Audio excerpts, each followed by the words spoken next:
Hello friends, स्वागत है आपका हमारे YouTube channel Ram fire and safety online classes में। आज हमारा कन्फाइंड स्पेस पार्ट 2 है।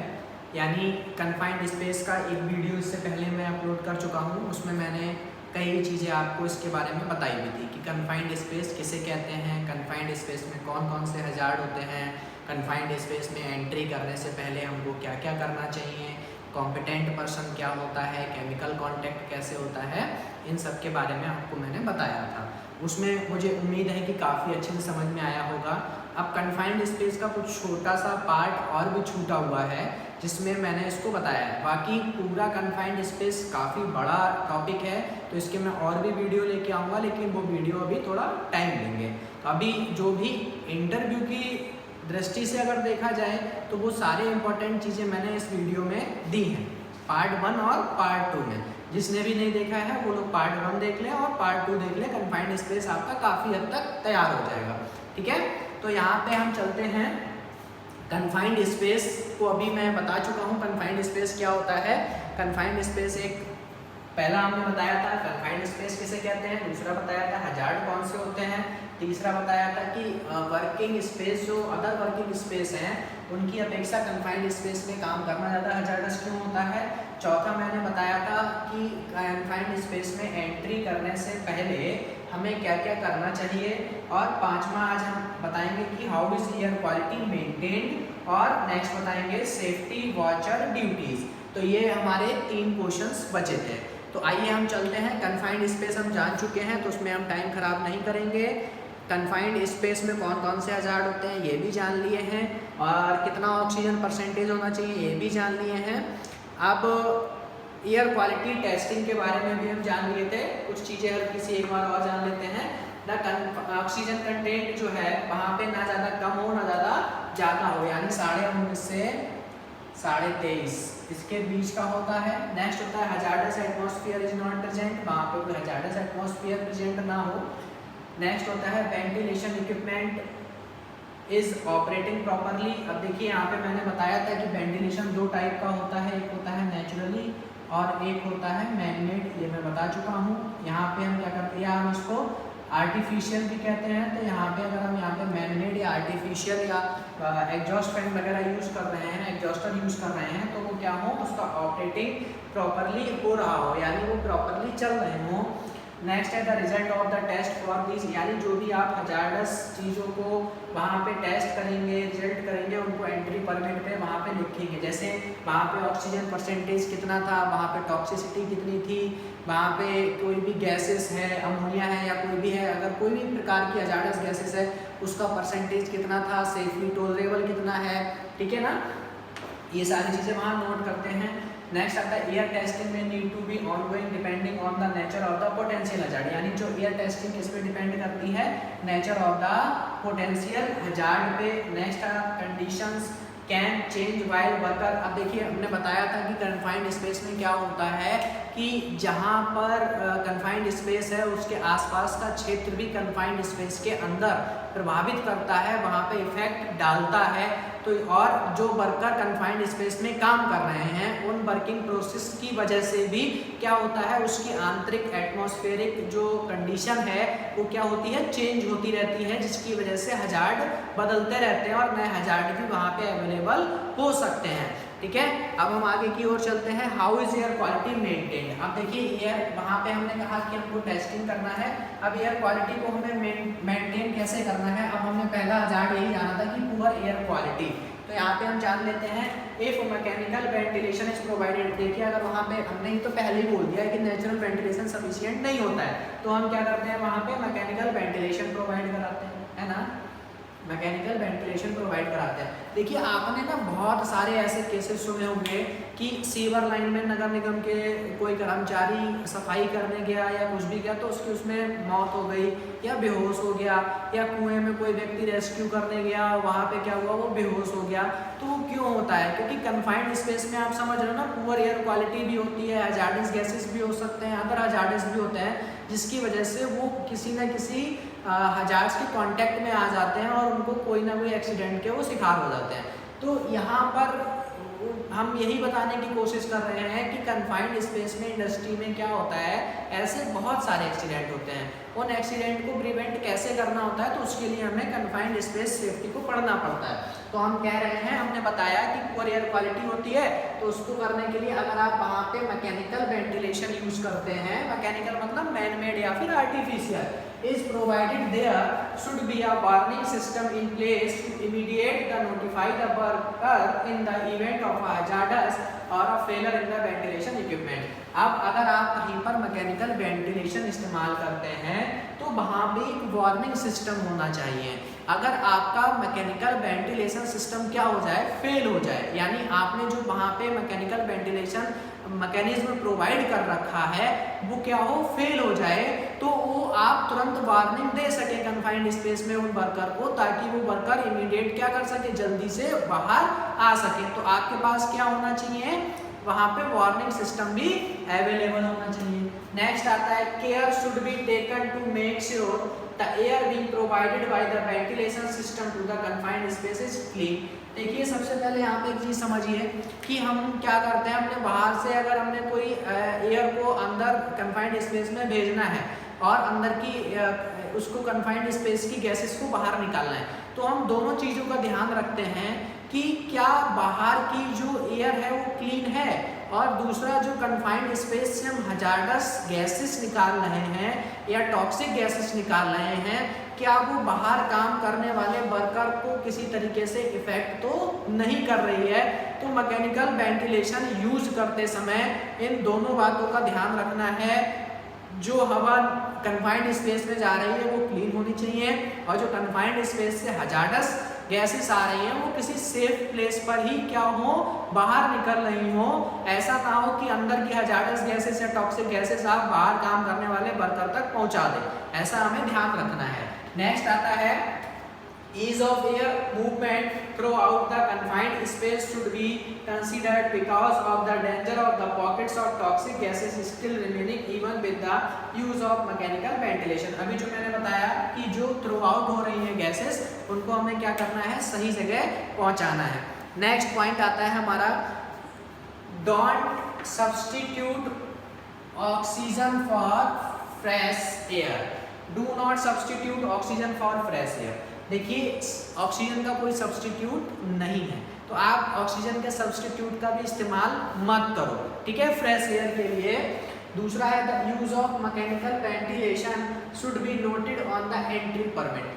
The use of mechanical ventilation, यानी जो मैकेनिकल वेंटिलेशन का जो यूज है, जिस वेंटिलेशन का आप इस्तेमाल कर रहे हैं, उस डिवाइस का नाम, उस डिवाइस का कोड, उस डिवाइस की आईडी एंट्री परमिट पे क्या होनी चाहिए, वहाँ पे नोटेड होनी चाहिए। उस एंट्री परमिट पे लिखा होना चाहिए कि हम इस वेंटिलेशन सिस्टम का इस्तेमाल कर रहे हैं। इसमें नेक्स्ट आता है सेफ्टी वॉचर ड्यूटीज, यानी अब क्या होता है, इस काम को एक बंदा क्या कर रहा होता है, वॉच कर रहा होता है, जिसकी देख रेख में ये काम चल रहा होता है, उसको हम कहते हैं the safety watch has the following duty, या सेफ्टी वॉचर जिसको हम कहते हैं, उसकी क्या क्या ड्यूटीज होती हैं। तो सबसे पहले उसको क्या होना चाहिए, understands the nature of the hazardous that may be found inside the particular confined space and can recognize signs, symptoms and behavioral effect that workers in the confined space could experience। यानी सबसे पहले उसकी duty ये है, understand करे, यानी जो nature of the hazard है, यानी वो जिस पार्टिकुलर कन्फाइंड स्पेस में काम करने जा रहा हो, तो उसके हजार्ड को वो समझ सके, उनको फाउंड कर सके, और उनके साइन, उनके सिम्टम्स और उसका जो बिहेवियर है उस केमिकल का या उस कन्फाइंड स्पेस का, उसको समझ सके, जो क्या कर सकता है, वर्कर को एक अच्छा एक्सपीरियंस दे सकता है। नेक्स्ट है, monitor the confined space and surrounding area and is on the look out for dangerous condition. और वो क्या करेगा, कन्फाइंड स्पेस के अंदर और कन्फाइंड स्पेस के चारों ओर ध्यान देख रेख करेगा, मॉनिटरिंग करेगा। अगर वहाँ पे कोई भी डेंजरस सिचुएशंस क्रिएट होती है तो वो क्या करेगा, तुरंत उन वर्कर को बाहर निकलवाने में मदद करेगा। Next, remains outside the confined space and does not other work which may interfere with their primary duty of monitoring the workers inside the confined space। उसकी ये भी प्राइमरी ड्यूटी है कि जो कन्फाइंड स्पेस के चारों ओर या बाहर काम हो रहा है वो ध्यान दे कि उस काम की वजह से कन्फाइंड स्पेस के अंदर तो कोई इफेक्ट नहीं पड़ रहा है। अगर ऐसा है तो वो काम वो नहीं करने देगा या नहीं होना चाहिए। Next, maintain constant communication with the workers in the confined space. और जो कन्फाइंड स्पेस के अंदर वर्कर काम कर रहे हैं उनसे अपना क्या करेगा, कम्युनिकेशन बनाए रखेगा, उनसे हमेशा कम्युनिकेट करता रहेगा। नेक्स्ट आता है orders the immediate evacuation if potential hazard not already controlled for is detected. यानी अगर आप वहाँ पे कोई वो वॉचर क्या करता है, वहाँ पे कोई ऐसा हजार्ड फाउंड करता है जो रिकॉर्डेड नहीं है या फिर जिसके लिए कंट्रोल मेजर्स नहीं है, तो वो क्या करेगा, तुरंत ऐसी कंडीशन में या कोई ऐसी कंडीशन जो हजार्डस है और वो बढ़ती जा रही है तो उसमें क्या करेगा, उन वर्कर को तुरंत बाहर निकालने के लिए वार्निंग देगा और उनको इमीडिएटली क्या करेगा, एवैक्यूएट कराएगा, एवैक्यूएशन कराएगा और calls for emergency assistance immediate if any emergency develop. और अगर वहाँ पे कोई भी इमरजेंसी डेवलप होती है तो तुरंत वो अपनी इमरजेंसी टीम को क्या करेगा, बुलाएगा। इमरजेंसी टीम में क्या होते हैं, रेस्क्यू जो टीम होती है वो भी इमरजेंसी टीम में आती है, फायर फाइटिंग टीम भी आती है, एम्बुलेंसेस वगैरह भी इमरजेंसी टीम में आते हैं। नेक्स्ट आता है is immediately available to provide non entry emergency assistant when needed. Is immediately, क्या इमीडिएटली अवेलेबल है वहाँ पे नॉन एंट्री इमरजेंसी असिस्टेंस जब भी होना चाहिए, और कैन प्रोवाइड एंट्री रेस्क्यू, और वहाँ पे एंट्री रेस्क्यू प्रोवाइड करा सकता है। देखिए यहाँ पे अभी अब मैं कुछ आपको छूटी हुई चीज़ बताता हूँ जो इसमें नहीं है। जैसे जो यहाँ पे हम एयर टेस्टिंग करते हैं या जो भी होता है, पहला क्या होता है, मान लीजिए ये कन्फाइंड स्पेस है,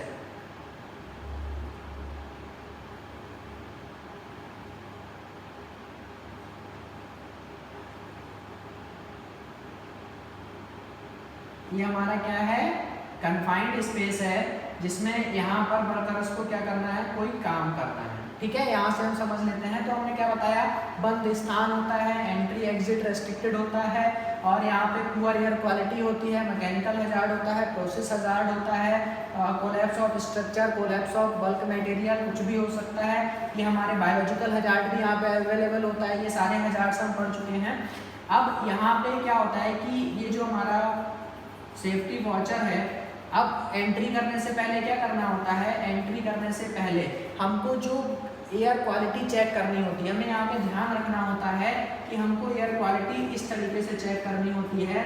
यानी ऐसा नहीं है कि हमने यहाँ तक क्या किया, डिटेक्टर को डाला या गैस को हमने डिटेक्ट करने के लिए डाला और गैस मीटर को डाला और हमने निकाल लिया, ऐसा नहीं करना है। हमें हर कोने पे हर जगह क्या करना होता है, गैस का मॉनिटरिंग करना होता है, यानी एयर क्वालिटी का मॉनिटरिंग हमको करना होता है। इस तरीके से उसकी टेस्टिंग की जाती है। ठीक है, तो हमें यहाँ पे एक चीज़ यह ध्यान रखनी है। दूसरा क्या करना है, आजकल अगर कोई भी व्यक्ति, अब कोई वर्कर है यहाँ पे, अब वो मान लीजिए कुछ समय के लिए बाहर निकल रहा है, लाइक ये वर्कर खाना खाने के लिए, स्मोकिंग करने के लिए, क्योंकि इसमें तो कर नहीं सकते, या फिर रेस्ट करने के लिए बाहर निकलते हैं, तो उसके बाद हमें क्या करना होता है, इसके अंदर फिर से वही एंट्री टेस्टिंग जो होती है, बिफोर एंट्री टेस्टिंग होती है, उसको हमें करना होता है। और ये जो वर्कर होते हैं, इन वर्कर्स का हमको क्या होता है, फिजिकल फिटनेस टेस्ट का कॉपी हमको लेना होता है। और दूसरा, यहाँ पे हमेशा इमरजेंसी रेस्क्यू के लिए, अब जो ये सेफ्टी वॉचर है, ये अभी हमने पढ़ा है कि यहाँ इस जो पार्टिकुलर कन्फाइंड स्पेस है उसमें पाए जाने वाले सभी हजार्ड के बारे में भली भांति जानता हो। ठीक है, दूसरा, जिस डिवाइस से ये क्या करेगा, गैस को मॉनिटरिंग करेगा या एयर क्वालिटी टेस्टिंग करेगा, उसका रिकॉर्ड एंट्री परमिट पे होना चाहिए। एंट्री परमिट पे इसका रिकॉर्ड होना चाहिए। जितने वर्कर इसके अंदर गए हैं उनका रिकॉर्ड भी इस पे होना चाहिए। ठीक है, अब क्या होता है, जब हम काम डन कर लेते हैं उसके बाद हमें यहाँ पे ध्यान देना होता है कि सारे वर्कर क्या बाहर आ गए, उससे पहले हम इसको क्लोज नहीं कर सकते हैं। दूसरा, जो इसके आसपास का एरिया है, ठीक है। ये क्या करता है, इसके अंदर इफेक्ट करता है, अभी हमने बताया। तो सेफ्टी वॉचर को क्या करना है, इसके आसपास के क्षेत्र को भी मॉनिटर करना है कि यहाँ पे कोई ऐसा काम तो नहीं हो रहा जिसकी वजह से इस कन्फाइंड स्पेस में किसी भी प्रकार की कोई प्रॉब्लम क्रिएट हो या हजार्ड क्रिएट हो, ठीक है। और कुछ छोटे छोटे बिंदु होते हैं जो कि यहाँ पे देख रखना होता है कि यहाँ पे अब जो रेस्क्यू होता है वो भी सेल्फ रेस्क्यू होता है, एंट्री रेस्क्यू होता है ना, तो नॉन एंट्री रेस्क्यू होता है। तो यहाँ पे अगर कुछ भी उसको, अब आजकल की टेक्नोलॉजी में क्या होता है, यहाँ पे मॉनिटर लगा रहता है, यहाँ पे वो पूरा इसके अंदर का देखता रहता है। अगर उसको पता चलता है कि यहाँ पे कोई भी चेंजेस आ रहे हैं जो एक हजार्डस कंडीशन क्रिएट हो रही है, तो वो तुरंत वार्निंग साइन देकर क्या कर सकता है, उनको वर्कर को बाहर निकालेगा या निकालता है, ठीक है। तो ये कुछ छोटे छोटे बिंदु हैं जो रह गए हैं। तो अब मुझे उम्मीद है कि कन्फाइंड स्पेस आप लोगों का काफ़ी कवर हुआ होगा। कन्फाइंड स्पेस को आप बहुत बेहतर तरीके से समझ पाए होंगे। कन्फाइंड स्पेस में अगर आपसे पूछ लेता है कि अगर आप कहीं कन्फाइंड स्पेस में काम करने जा रहे हैं तो आपकी रेस्पॉन्सिबिलिटी क्या है, तो आप वहाँ पे सेफ्टी वॉचर होंगे।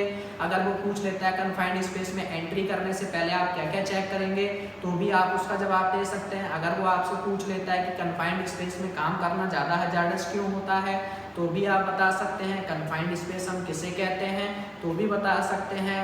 बैड एयर क्वालिटी हम किसे कहते हैं, पुअर एयर क्वालिटी हम किसे कहते हैं, ये भी बता सकते हैं। केमिकल एक्सपोजर कैसे होता है, ये भी बता सकते हैं। तो मैंने यहाँ पे बहुत सारे इंटरव्यू क्वेश्चंस को कवर किया है। जो लोगों को लग रहा है कि मैं एक सीरीज़ लेके आऊँ, यहाँ पे लाइन से इंटरव्यू क्वेश्चंस लिखता रहूँ और उनको बताऊँ और आप इंटरव्यू में सारा जाके बता दें, तो उससे अच्छा है कि हम एक टॉपिक वाइज हर चीज़ को क्या करें, कवर करें। इससे क्या होगा कि आप जब जॉब करने जाओगे तो वहाँ पे आपको काम करने में भी कोई दिक्कत नहीं होगी। वरना फिर क्या होगा, हम गए और हमें वहाँ पे कुछ समझ नहीं आया या फिर हम काम नहीं कर पा रहे हैं, या इंटरव्यू ने थोड़ा सा क्वेश्चन को घुमाया तो हम नहीं बता पाएंगे। तो अगर आपको सेफ्टी की सही से तैयारी करनी है तो आप चैनल को सब्सक्राइब कर लें। अगर वीडियो पसंद आए तो उसको लाइक बिल्कुल करें और कमेंट करना ना भूलें। थैंक यू गाइस, मुझे आशा है कि आप लोग सब घर पे सुरक्षित होंगे।